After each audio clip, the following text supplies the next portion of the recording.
The Federation of Khasi, Jaintia and Garo people, Fkjgp Nongmensong Circle, has urged upon Meghalaya's Deputy Chief Minister and Urban Affairs Minister Sniawbhalang Dhar to expedite the allocation of community flats to underprivileged residents of Nongmensong Lumphira. Speaking to the media, Fkjgp Nongmensong Circle General Secretary Alan revealed that 4 buildings constructed between 2008 and 2009 to support low-income families have remained vacant. The lack of allocation, he claimed, has led these premises to become hotspots for illegal and anti-social activities.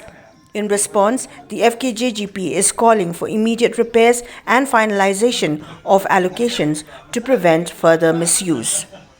In response, Urban Affairs Minister Sniawbhalang Dhar assured the Fkjgp that a detailed project report is underway with plans to complete construction and make the flats available by 2025.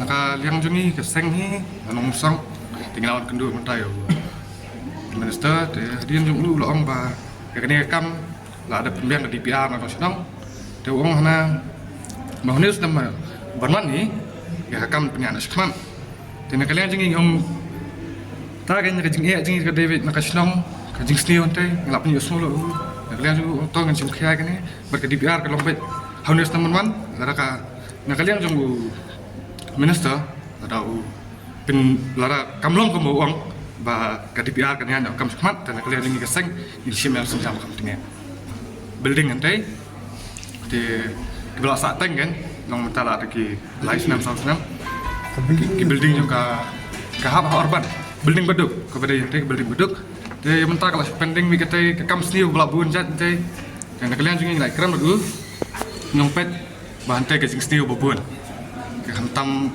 waktu yang keladap, ajing syak keladap, lagi kelam sam tu por beri sam nak yang, kipin sateng itu yang, tapi mentah tu yang kelak, dah kan kelak damage dan rasa ramah, telah hab renovate mereka, tapi pisam tak government kahap sanction mereka tu, ajing syak lagi keladap, dah sam tu por, mereka government tu, kamdan juga sukai, jadi maka government ni kam sam mereka mentah kelak ada, kaji pelut yang sampai, main balak complete di south ni.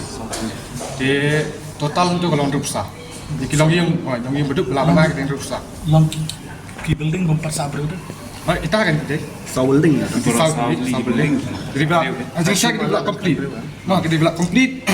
Nak ajing bom sampan, kita kupa, mentah kalau kelar yang kita budget lah peralat harga. Ajingnya yang tadi kita bebek jadi nong itu, kita kadang kam sendiri kita live hujat itu.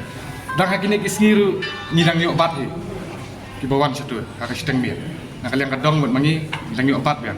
Te nakaliang kesenong tu nilai iya ka senam beladap lapha kan ya. Ba kikuat pendap nak kan. Dia kena ka kam kepala sak tek. Hari ni nan ba kam kan ya cepat kan.